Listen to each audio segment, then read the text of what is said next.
brainstormed, we did all kinds of discussions and debates and so on. Our main concerns were two: that it must have a high academic quality so that it will be recognized as a place for students to come and learn in the proper sense. And secondly, that it must be a place where there is free discussion and debate. And over the years, one has been working in JNU, one has been watching JNU, one has been watching the developments. And in the last 1 month or so, I must confess that I was deeply depressed after what happened on the 9th of February, because I thought this is an attempt to break JNU.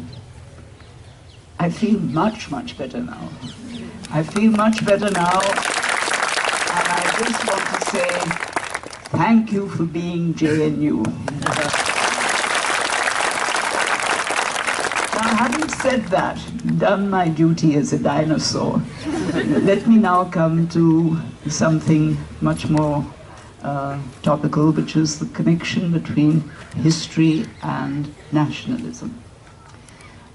This is a connection which is a very close connection. I have to.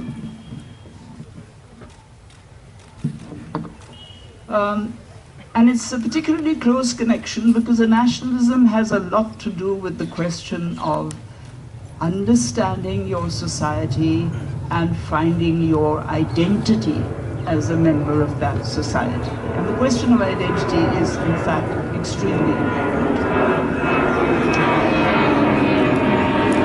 I'd forgotten that.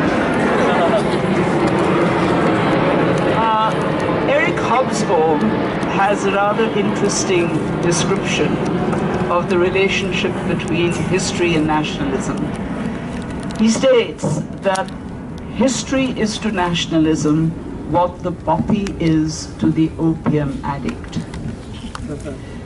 What does he mean by that? What he means is that history is one source, and history is also something that gives the nation an identity. And it's these two questions that I'm going to be playing around with this evening. Nationalism emerges as a concept or an idea in modern times as a response to historical changes. It does not exist in pre-modern societies. This I am very, very emphatic about. So we don't look for nationalism in the centuries gone long past. We look for it when society changes to the point where it is required.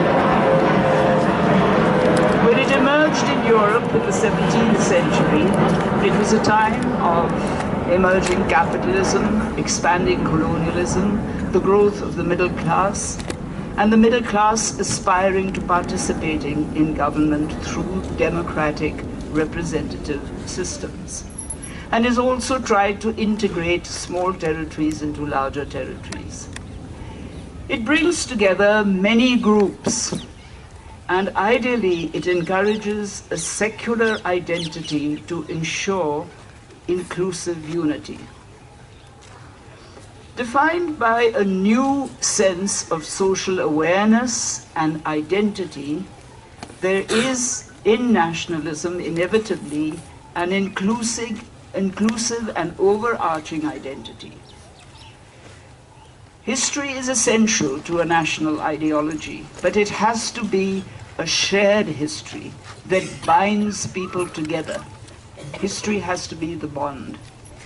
It cannot be a history dominated by only one identity, because nationalism does not exist on only one identity. It is all-inclusive. National history, of course, has its moments of joy. It goes to the past, and it has a golden age, a utopian age, which is the exemplar and is very often the kind of society that is held forward as being the ideal society. Not realizing, of course, that whatever society you take as a utopia from the past belongs to the past. It belongs to the history of the past. But what we are dealing with today is the history of the present, which is a rather different history from the history of the past.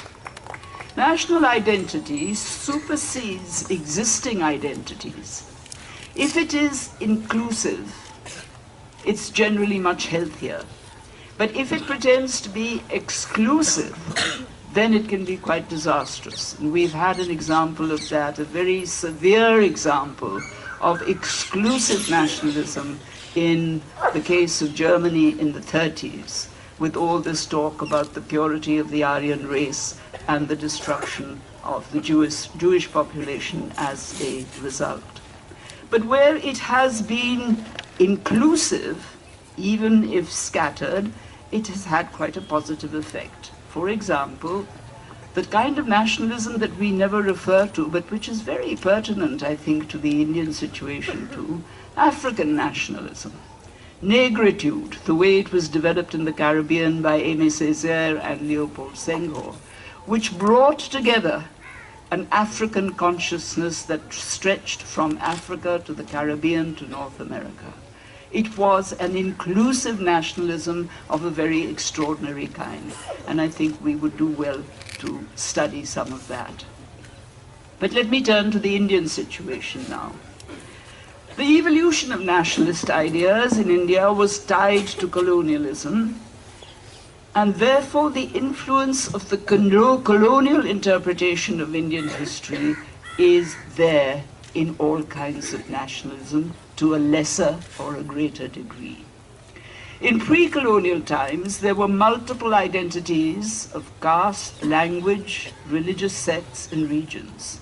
Political ambitions that caused constant wars, kept changing the borders of kingdoms, patterns of caste that differed from the north to the south, from the east to the west, throughout the regions, and gave regions a certain kind of identity. And religious identities, which I would like to argue were not based on monolithic religions, but on religious sects. And the religious sect is something to which we should give much more attention when we talk about the history of religion. In sum, we now recognize that diversity was characteristic of India. But we don't stop there. Because if you say diversity is characteristic, then the next question you have to ask is, how did diverse groups negotiate their space and their relationship? That is terribly important. If you're talking about diversity, you must be aware of this kind of negotiation as well. The colonial reading of Indian history denied this, the diversity. The first modern history of India was, of course, as is well known, by James Mill, 1818, the history of British India, which had two main theses that have had a very important effect. One was periodization. Mill divided Indian history into three periods: the Hindu civilization, the Muslim civilization, and the British period. And this was based on just one feature, the religion of the ruling dynasties, a feature which is really almost incidental to a lot of the historical activities that carried on during the centuries. Nevertheless, that was a feature. History was seen then as the history of two nations, and they talked right through the 19th century. Colonial scholarship talked about the Hindu nation and the Muslim nation. There's some discussion on what the term nation meant then and what it means now, but that apart. And they also said that these two nations were permanently hostile to each other. That was another given as well. And that it required the intervention of the British to keep these hostilities quiet and to keep these two nations at peace with each other. There were no histories, of course, of India as a unified territory prior to colonial rule, and colonial histories, therefore, tried to tidy up this diversity, not by asking how the diversities related to each other, but simply by projecting large groups of sects and large religions, monolithic religions. They really dramatized the importance of what they called the Hindu religion and the Muslim religion in terms of the confrontation of these two. The interpretation of Indian history then became basic to what came to be called the two-nation theory that has been politically so influential and continues to be influential in some ideologies today.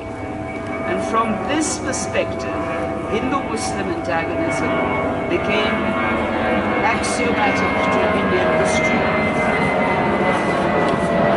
The period from AD 1000 onwards was treated largely in terms of discussing this antagonism. This was the basic idea of history. The two-nation theory was strengthened by the idea of majority communities and minority communities, and it divided Indians and encouraged Indians in thinking about their identity as distinct, consolidated, monolithic religious identities. This naturally supported colonial policy as well, and therefore was furthered by colonial scholarship. Nationalist historians, writing substantially a century later, great stalwarts such as H.C. Raichaudhuri, R.C. Majumdar, Neelakantha Shastri, and so on, challenged some colonial theories like Oriental despotism, but curiously accepted the periodization. Nobody questioned the periodization. It was merely updated by being called ancient, medieval, and modern.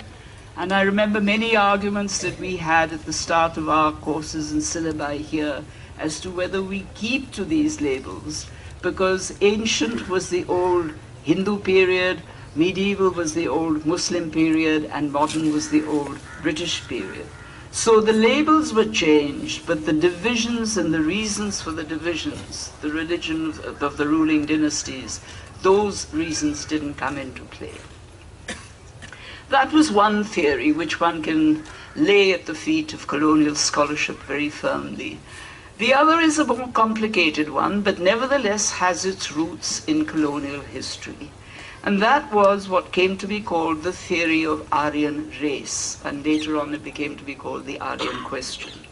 In the mid-19th century, European philology became interested in Vedic Sanskrit and its links with Indo-European languages. And among these many scholars, Friedrich Max Müller, for example, projected the idea, as did others too. He was not the only one, but he was very forthright in this. He projected the idea that the Vedic corpus, authored by the Aryans, was the foundation of Indian civilization. The history and origin of the Aryans and their innate superiority became an important aspect of colonial scholarship. It was popularized, interestingly, first by the Theosophists, Colonel Alcott. He maintained that not only were the Aryans indigenous to India, but that they migrated westwards and civilized the Western world.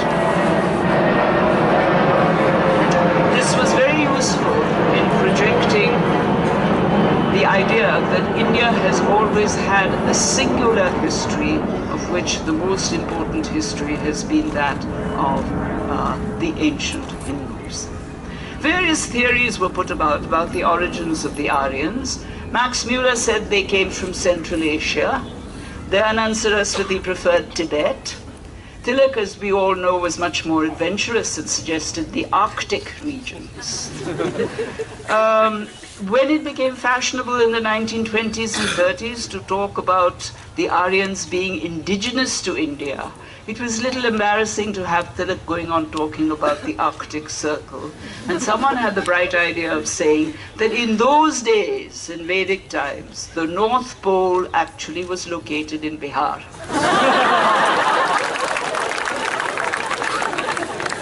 Now, where was the need to project this indigenous descent of the Aryans? It was important, if you argue, that there was a direct link between them and the Hindus of generation after generation that followed to the present times. It was also interesting that some people, Max Muller on one side, Keshav Chandra Sen on the other side, argued that in fact the British were Aryans, the Indians, upper castes, were Aryans, and therefore they were all part of the same kinship. And they talked about parted cousins coming together. All of this was fine and went on in a very interesting way till unfortunately in the 1920s, unfortunately for them, a problem arose, which was the discovery of the Indus Valley civilization, or the Harappa culture as it's called. This was prior to the Aryans and it was not Vedic. Therefore, it was the foundation. And this naturally created a problem to those who believed that, in fact, Vedic Aryanism is the foundation. So that's one reason why today people are busy shifting the dates of the Vedic corpus back to pre-Harappan times. 7,500, I'm told, is the latest date that's being suggested. But the other problem is that the origin of the Harappans and the language that they used is unclear. The language is undeciphered, and we don't know where the Harappans came from. So it's now being argued that the Harappans were also Aryans. So that you get a situation where everybody in the subcontinent from the year 0 was Aryan. But anyway, there it goes on. Now, how do these kinds of ideas, how do these ideas and problems connect to the question of nationalism? By the late 19th century, there was an established middle class in India. The colonial economy was tied into British capitalism, and much of the middle class, largely upper caste, had emerged as professionals managing the administration of the colony and its colonial economy. The idea of nationalism began to emerge from this group. So once again, it is a particular historical situation in modern time that leads to the emergence of nationalist ideas. At first, the nationalists requested greater representation in governance, and then gradually, as we all know, it grew into a mass movement, and the mass movement then finally ended up by saying that they demanded an independent nation, which is, of course, the logical outcome of certain types of nationalism. Anti-colonial nationalism then comes to be established, and it endorses the idea of a nation, saying that such a nation had to be a democracy with a secular egalitarian society. The primary identity of this nationalism, anti-colonial nationalism, was Indian. The citizen was to be called an Indian. It had an overarching inclusive identity that incorporated people of all religions, castes, and languages on an equal basis with equal rights. And this is an important component of what was originally projected as secular, anti-colonial Indian nationalism. This was a new identity, obviously, and in some existing ways, it was seen as a new identity and was projected as that. But given the history that had been written by colonial scholarship and taught to the colonials by the colonizer, the fundamentals of which had not been fully challenged, there inevitably arose two other kinds of what some people call nationalisms and some people prefer to call communalisms, the Hindu and the Muslim. Both these endorsed the old British two-nation theory, and each aimed at establishing two separate nations. Unlike anti-colonial secular nationalism that was inclusive of all, these communal ideologies excluded everybody except those of their own religion. They were not anti-colonial. They were simply hostile to each other.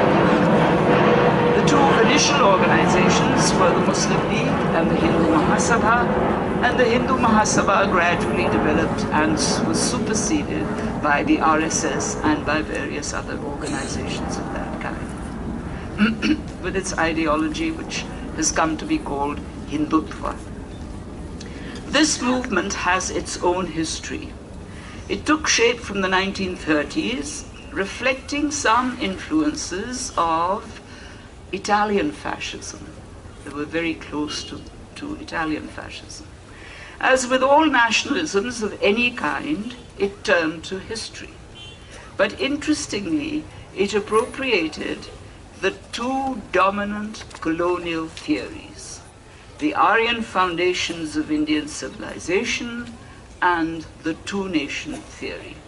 These are now described as the indigenous history of India and are said to be the theories that have been cleansed of the cultural pollution of the Indian historians influenced by Western ideas. They are rooted in colonial theories, but that doesn't seem to bother them at all. The core of the ideology is the identity of the Hindu. The Hindu is the one who can claim the territory of British India as the land of his ancestry, Pitri Bhumi, and the land of his religion, Punya Bhumi. Muslims, Christians, Parsis are presumed to have come from outside this territory, and as their religion originated in other lands outside, and the territory is of course defined by British India. Therefore, because they come from outside and their religion comes from outside, they are foreigners. The Hindu, therefore, is the primary citizen. The true claimants to Indian civilizations can only be Hindus descended from the Aryans, and this is one reason why the Aryans have to be treated as indigenous to India, whether they were or not, because that also makes them the inheritors of the land. There are, however, glitches in this argument, and those of us who have pointed out the problems get our daily dose of abuse on the internet, and we are described as ignorant JNU professors, even if in fact most of us are not of the JNU. But that doesn't matter. The history of the Aryans, as it stands today, on which so much of the ideology of Hindutva hinges, has become extremely complex now because it involves many disciplines. It involves linguistics, archaeology, hydrology, and most recently, genetics. People are going around taking DNA samples and arguing that they're getting samples of the Aryans. The questions we are now asking, we meaning we historians of a different ilk, the questions that we are now asking have moved far, far away from the basic question they're asking, were the Aryans indigenous or foreign? We argue that cultures don't grow in isolation, so we need to know which other cultures coexisted and contributed to the cultural beginnings of Indian history, and how did this cultural mixture, amalgam, juxtaposition evolve? Those are the questions we are asking. And then we come to the two-nation theory, taking history back to medieval times. This theory has been questioned in various ways by modern historians, and the history of religion, many of us argue, covers a range of religious sects and social groups with a variety of relationships between them. And those relationships resulted in some degrees of conflict or accommodation. But the history of religion has to be seen as that history, not the history of monolithic groups in conflict, confrontation. It is commonly said, and I will only touch on this question marginally, because Professor Mukhya is much the more proficient historian to handle these questions. It is commonly said by people that should know better, but obviously don't, that for the last 1,000 years, Hindus have been enslaved and victimized. by the Muslims. And now finally they are free. That is not what history tells us. In the last 1,000 years, if you look at the status of Hindus in the subcontinent, very interesting ideas, events, people emerge. Sanskrit learning was located at many more centers in the subcontinent than it had been before, because Sanskrit learning spread. And it had a very impressive patronage of Maharajas, Sultans, and wealthy landowners, many of whom had the money to actually finance pathshalas, mutts, and places of learning for Brahmanas. There were commentaries in Sanskrit for all, digests of law books in many numbers, discussing crucial issues pertinent only to the last 1,000 years. Let me give you an example. One digest has a long discourse on temples are now being built, wealthy temples are now being built, which have access to money, to land, to finance, to investment, and we all know that this was being done by wealthy temples in the last 1,000 years. So the discussion was, who has the highest status among Brahmins? The learned Shrotriya Brahman or the temple ritual priest? Very fundamental question, because it raises the issue of the form of worship and who is legitimizing what form of worship in this multiplicity of sects that are doing their own thing with their own forms of worship. There are striking compositions in this period. For example, the great Sayana, who writes a fascinating commentary on the Rig Veda, which is a very, very interesting insight into the medieval mind and how the medieval mind of the 14th century is looking back 3,000 years on the Rig Veda and giving a commentary verse by verse of the text.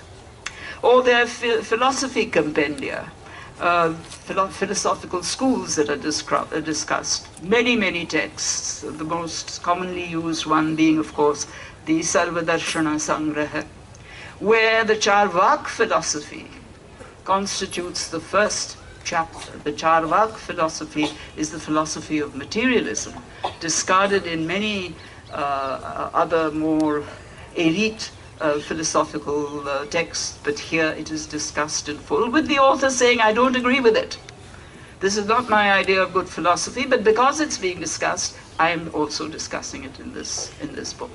Which is interesting.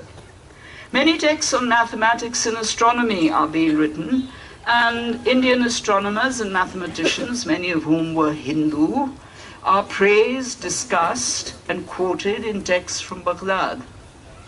Did these mathematicians and astronomers on both sides know Sanskrit and Arabic?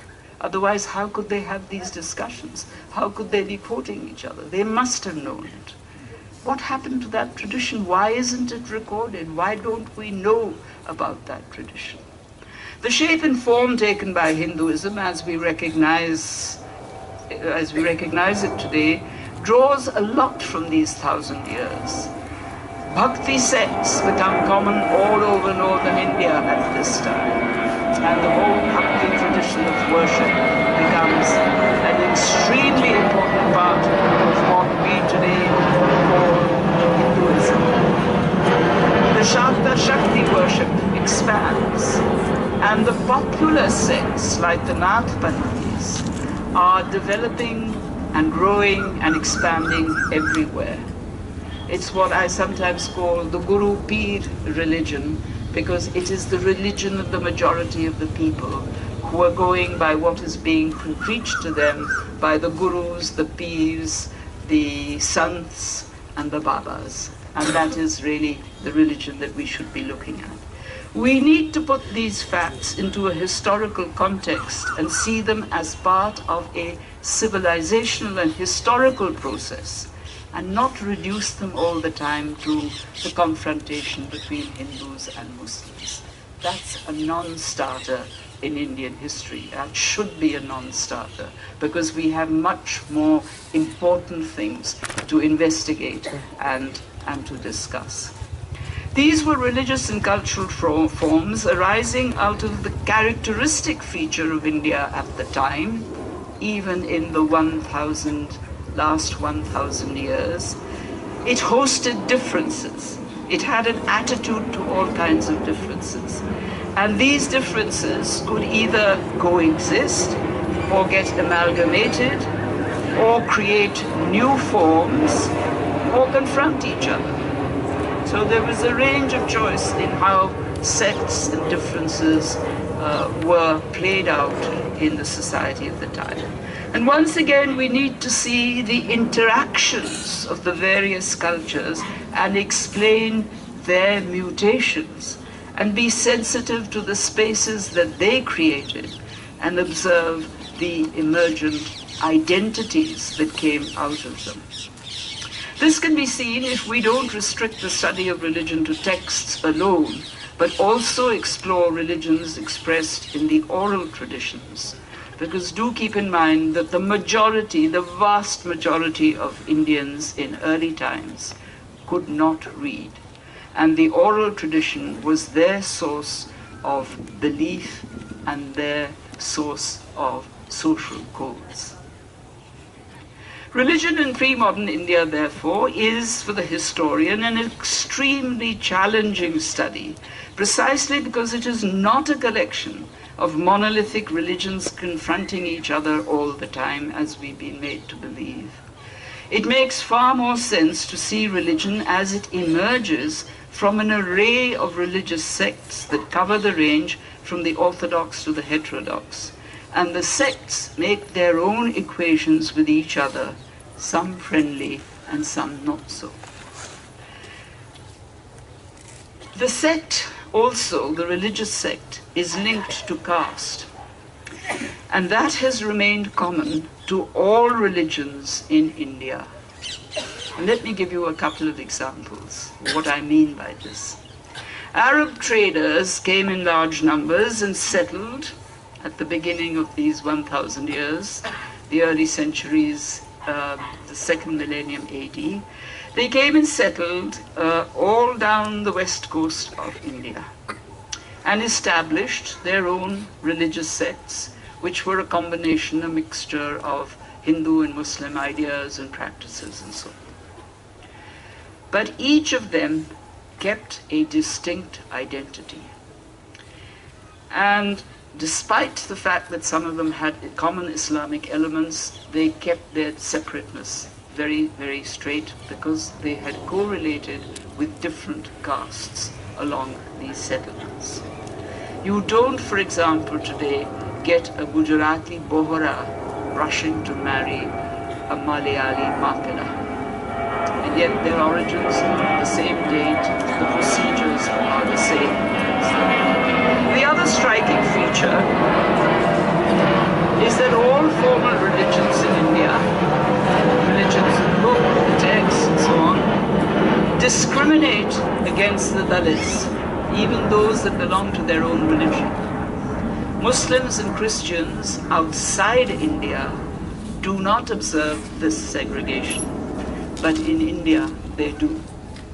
One cannot study any religion in pre-modern India without investigating its links with caste. Those that were always marginalized, such as the Adivasis and the Dalits, and many lower castes, where they were not converted to the formal religions, had their own forms of belief and worship. And these are rarely commented upon in the histories of religion. Sources from early times, and this my last point, why am I insisting on the religious sect being so important? Sources from early times seldom mention monolithic forms of religion. From Ashoka to Al-Biruni, 1500 years, references to dharma are almost invariably made in the form of references to two streams, Brahman and Shraman. Ashoka has Brahmanam, Shamanam. Megasthenes visiting India as a Greek visitor talks about the Brahmanes and the Sanmanes, and so on. The first lot, the Brahmins, believed in the gods, in the divine sanction of the Vedic corpus, and the immortality of the soul. The Shramanas rejected all this, therefore they were called by the Brahmins as Nastikas, non-believers, and later on, of course, they were called Pashandas, frauds. Each of these two dharmas hosted a range of sects, covering variance in belief and worship.